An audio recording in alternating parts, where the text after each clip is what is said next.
Hi friends, இது Nivi mini farm YouTube channel. Subscribe பண்ணிக்கொள்ளுங்கள். அடுத்த அருகில் உள்ள பெல் பட்டனை ப்ரெஸ் பண்ணிங்கன்னு சொன்னால் நான் போடுற வீடியோக்கள் உங்களுக்கு தொடர்ச்சியாக வந்து கொண்டே இருக்கும். அடுத்து இந்த வீடியோவை ஃபுல்லாக பாருங்கள். அடுத்து இந்த வீடியோவை ஷேர் பண்ணுங்கள், லைக் பண்ணுங்கள். அடுத்து கமெண்ட் பண்ணுங்கள். நீங்கள் கமெண்டில் ஏதாவது என்னட்ட கேட்கணுமென்று சொன்னால் நீங்கள் கேட்கலாம். ஓகே, நான் இன்றைக்கு பார்க்க இருக்கிற விடயம், நம்ம ஏற்கனவே ஒரு வீடியோ போட்டிருக்கோம். நாட்டுக்கோழிகளுக்கான உணவு புழு உற்பத்தி பற்றி ஏற்கனவே ஒரு வீடியோ ஒன்று போட்டிருக்கேன். அதில் லிங்கை மேலே கொடுக்குறேன், பார்த்துக்கொள்ளுங்க பார்க்காதாக்கள். நம்ம இன்றைக்கு பார்ப்போம் அதே விஷயந்தான். உணவு புழு உற்பத்தியில் நம்ம இன்றைக்கு துணி மற்றது தேங்காய் தும்பு இது ரெண்டையும் வச்சு எப்படி உற்பத்தி செய்கிறோன்னு பார்க்க போகிறோம். முக்கியமாக நம்மளுக்கு தேவை புண்ணாக்கு, அடுத்து தவிடு, இதுவும் தேவை அதுகளோட. ஓகே, இதை இப்போ பார்ப்போம்.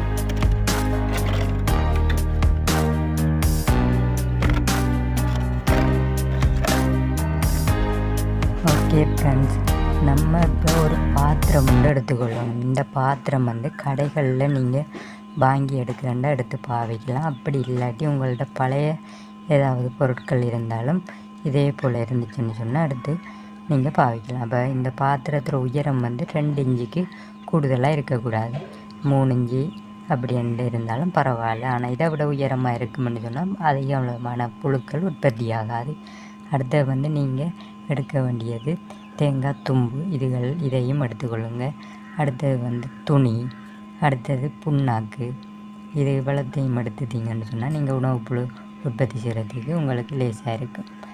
அப்போ இந்த இவ்வளத்தையும் எடுத்துட்டு நீங்கள் முதல் நாள் இந்த புண்ணாக்கு இருக்குல்ல, அதை நீங்கள் ஊற வைக்கணும் முதல் நாள். அப்போ இன்றைக்கு நீங்கள் இந்த இதுகளை உணவு புழு உற்பத்திக்கு எல்லாம் ரெடியாக போகிறீங்கன்னு சொன்னால் நேற்று இரவு நீங்கள் அந்த புண்ணாக்கை ஒரு வாளிக்குள்ளே போட்டு ஊற வச்சுருக்கணும்.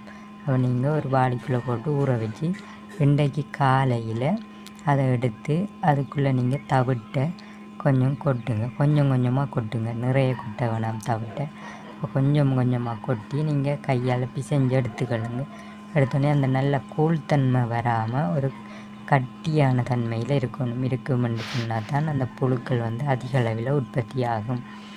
அப்போ கூழ்த்தன்மையாக இருந்தால் புழுக்கள் உற்பத்தி ஆகாது. இதற்கு உதாரணமான வீடியோவும் எனது நிவி மினி ஃபார்ம் யூடியூப் சேனலில் உணவு புழு உற்பத்தி என்று சொல்லி ஒரு வீடியோ ஒன்று இருக்குது. அதில் போய் பார்த்தீங்கன்னாலும் தெரியும். நான் 2 இது வச்சு செக் பண்ணேன். நம்ம அதில் வாளிக்குள்ளே வச்சு உயரம் கூடின வாளிக்குள்ளே தண்ணியும் நிறைய ஊற்றி வச்சேன்னா நம்ம அது உணவு புழு ஒன்று கூட உற்பத்தி ஆகலை. அப்போ அதிலேருந்தே எனக்கு விளங்கி உயரமான பாத்திரத்தில் வைக்கக்கூடாதுன்னு. அப்போ நீங்களும் அதை தெரிஞ்சு கொள்ளணும்.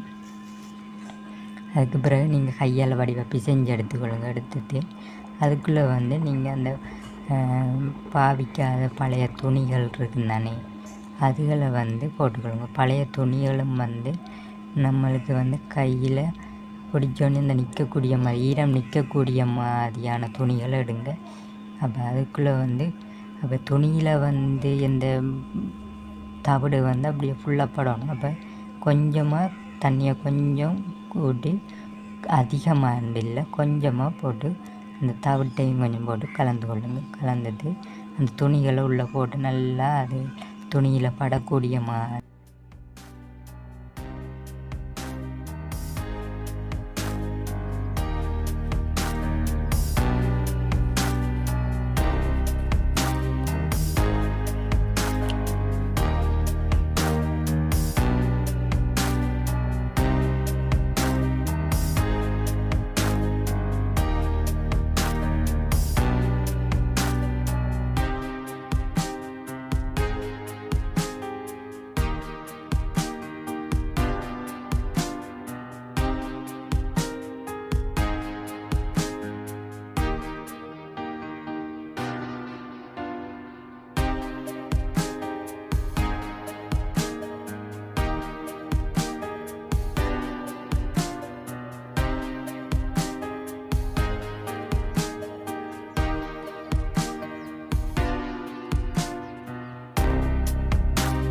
அந்த புண்ணாக்கும் தவிடும் கலந்து வச்சுருக்கிற வாளிக்குள்ளே நம்மளோட அந்த பழைய துணிகளை போட்டு நல்லா இந்த தவிடு வந்து துணிகளுக்குள்ளே பூந்து வாராப்பில் நல்லா பிசைஞ்சு எடுத்துக்கொள்ளுங்க. படாத இடம் ஒன்றுமே இருக்கக்கூடாது. தவிடு ஃபுல்லாக அந்த துணிகளில் பட்டிருக்கணும். அப்போ தான் நம்மளுக்கு அதிகமான புழு உற்பத்தி ஆகும். அப்படி இல்லாட்டி துணியை அந்த பாத்திரத்துக்குள்ளே வச்சு போட்டு மேலுக்கு தவிட்டை வையுங்க. கொஞ்சம் அந்த குழஞ்ச தவிட்டை எடுத்து மேலேயும் வச்சிங்கன்னு சொன்னால் சரி. அப்படி இல்லாட்டி தவிட்டை உள்ளே கொட்டி கொஞ்சம் அந்த தண்ணியை ஊற்றி கொஞ்சம் கூழாக்கி எடுங்க. அப்படின்னு சொன்னால் உங்களுக்கு அந்த துணிகளில் வந்து தவிடு படக்கூடிய மாதிரி இருக்கும். தண்ணியை ஊற்றி கூழாக்கி நல்லா பிசைஞ்சு எடுத்திங்கன்னு சொன்னால் அந்த துணியை வச்சோடனே அதுக்கு மேலே அந்த தண்ணியை தவிட்டை வந்து வையுங்க மேலுக்கு. நீங்கள் தண்ணி ஊற்றாமல் அந்த புண்ணாக்கு தண்ணி ஊற வச்ச தண்ணி இருக்குன்னு தானே, அதை ஊற்றினீங்கன்னா நல்லா. என்னட்ட அந்த தண்ணி இல்லை புண்ணாக்கு தண்ணி, அதனால் நான் தண்ணியை ஊற்றுறேன். அப்போ நீங்கள் புண்ணாக்கு ஊற வச்ச புண்ணாக்கு தண்ணி இருந்தால் அதை எடுத்து நிறைய இருந்துச்சுன்னு சொன்னால் அதுக்குள்ளே ஃபுல்லாக கொட்டக்கூடாது. அப்போ உங்களுக்கு கணக்காக தான் தவிட்டுக்கு கணக்காக தான் கொட்டணும். நான் வந்து கொஞ்சமாக தண்ணி வச்சு புண்ணாக்கு தண்ணி ஊற வச்சேன்னா அதனால் அந்த புண்ணாக்கு தண்ணிக்குள்ளே நான் கொட்டினேன்.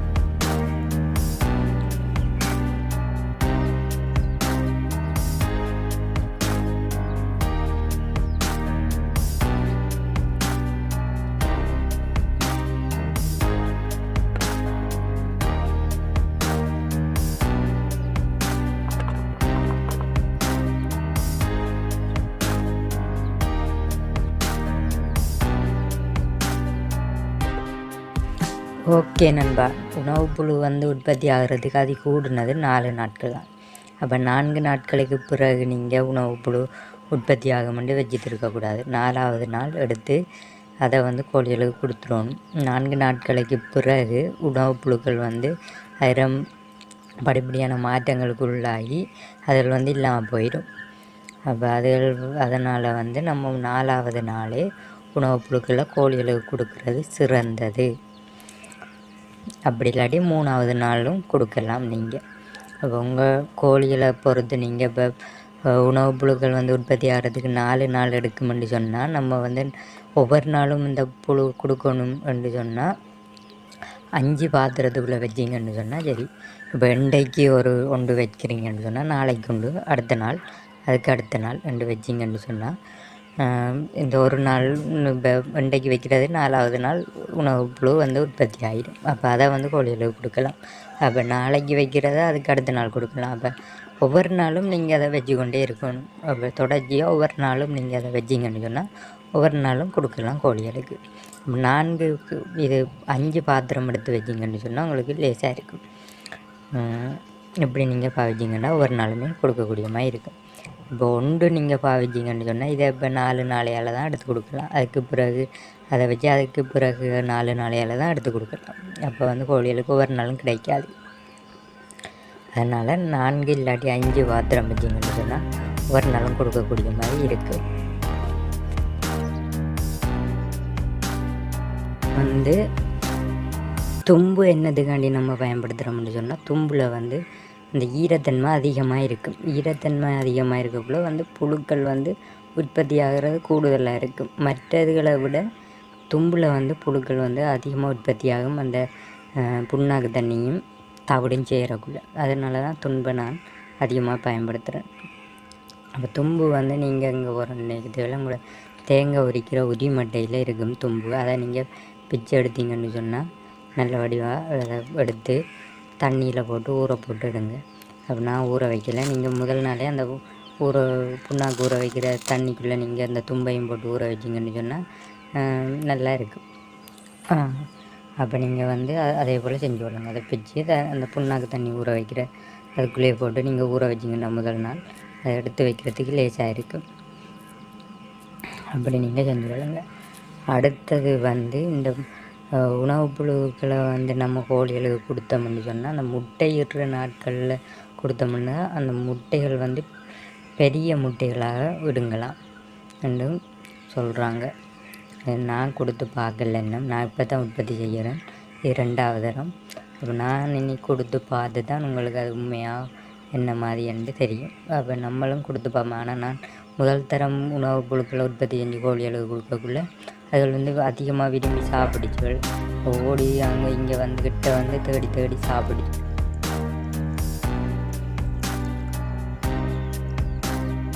அடுத்தது வந்து இந்த உணவுப் புழுக்களை உற்பத்தி செய்து கொடுக்குறதால நம்மளுக்கு இருக்கிற நன்மை என்னென்று சொன்னால், நம்மளுக்கு தீவன செலவு வந்து குறையும். உணவுப் புழுக்களை கொடுக்குறதால கோழி அடிக்கடி வளர்ச்சி அடையும். அடுத்தது வந்து நம்மளுக்கு தீவன செலவு குறையும். அடுத்தது வந்து நம்மளோட கோழிகள முட்டைகள் வந்து பெரிய முட்டைகளாக கிடைக்கும். இது போன்ற பல நன்மைகள் நம்மளுக்கு கிடைக்கும் இந்த உணவுப் புழு உற்பத்தி செஞ்சு கொடுக்குறதால. கோழித்தீன் கொடுக்குறதால வந்து அதிக செலவு வரும். ஒரு கிலோ கோழித்தீன் வாங்குறது, இந்த தவிடு வாங்குறது விலை குறைய. ஒரு கிலோ கோழித்தீன் வாங்குறத 1 கிலோ தவிடும் 1 கிலோ புண்ணாக்கும் வாங்கி எடுத்துடலாம். அப்போ அதை எடுத்து நம்ம இந்த பாத்திரம் 2-4 பாத்திரம் வாங்கி எடுத்தோம்னு சொன்னால் நம்மளுக்கு வந்து ஒவ்வொரு நாளும் பாத்திரம் வாங்க வேண்டிய அவசியம் இல்லை. நம்ம 2-4 பாத்திரம் வாங்கி எடுத்தோம்னு சொன்னால் இந்த கோழித்தீன் வாங்குகிற காசுக்கு இந்த தவிட்டையும் புண்ணாக்கையும் வாங்கினா நம்ம உற்பத்தி செஞ்சு எடுத்துக்கலாம். அதே போல் தென்னந்தும்பெல்லாம் நம்மளோட வீடுகளிலே கிடைக்கும். அப்போ அதையும் பயன்படுத்தி கொள்ளலாம். அப்போ நம்மளுக்கு வந்து செலவு குறைவாக தான் இருக்கும் கோழித்தீன் வாங்குறத விட கோழிகளுக்கு இந்த உணவுப் புழு உற்பத்தி செஞ்சு கொடுக்குறதுல. அப்போ இதை விட வந்து சாணத்தை வச்சும் நம்ம உற்பத்தி செய்யலாம். அப்போ நீங்கள் வந்து தொடர்ச்சியான நிவி மினி ஃபார்ம் யூடியூப் சேனலில் சப்ஸ்கிரைப் பண்ணிக்கொள்ளுங்கள். அடுத்தது வந்து பெல் பட்டனை ப்ரெஸ் பண்ணிக்கொள்ளுங்கள். நான் போடுற வீடியோக்கள் உங்களுக்கு தொடர்ச்சியாக வந்து கொண்டே இருக்கும். நம்ம இப்போ தொடர்ச்சியாக பார்ப்போம். இப்போ நான் வந்து தவிட்டுக்குள்ளே வந்து துணியை போட்டு துணியை பிசைஞ்சு எடுத்து முதல் வச்சுருக்கேன். அதுக்கு மேலே அடுத்ததாக தென்னந்தும்பு இதை வந்து தண்ணிக்குள்ளே ஊற வச்சு அதுக்கு பிறகு அந்த நம்மளோட புண்ணாக்கும் இது தவிடுஞ்ச அந்த வாளி இருக்குது தானே, அதுக்குள்ளே வந்து அந்த தும்பை போட்டு அந்த துணியை எப்படி பிசைஞ்சு எடுத்தீங்களோ அதே போல் இந்த தும்பு ஃபுல்லாக அந்த புண்ணாக்கு தண்ணியும் தவிடும் படக்கூடிய மாதிரி செஞ்சு எடுத்துங்க. அதுக்கு பிறகு அதை வந்து அந்த நம்ம அடியில் வச்ச துணிக்கு மேலால் நம்ம அந்த தும்பை வைக்கணும். வச்சு நல்லா அமர்த்தி விடுங்க. மேலால் வைக்காமல் வச்சு அதுக்கு மேலே வேணும்னா அந்த தவிடு இருக்குமென்னு சொன்னால் அதை எடுத்து நல்லா மேலே வச்சு முழுகுனாப்பில் செஞ்சு விடுங்க. செஞ்சு விட்டால் தான் புழுக்கள் வந்து அதிகமாக உற்பத்தி ஆகும். இப்போ வந்து நம்ம செஞ்சு எடுத்துட்டோம். இவ்வளோதான். நீங்கள் அப்படி தொடர்ச்சியாக வீடியோ பார்த்தே வாங்க, உங்களுக்கு விளங்கும்.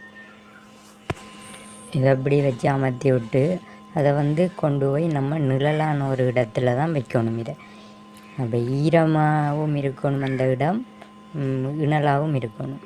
அப்போ சூரிய ஒளி படக்கூடிய மாதிரி வைக்க வேணாம். அடுத்து வந்து இந்த ஈக்கள் மொய்க்கக்கூடிய மாதிரி வையுங்க.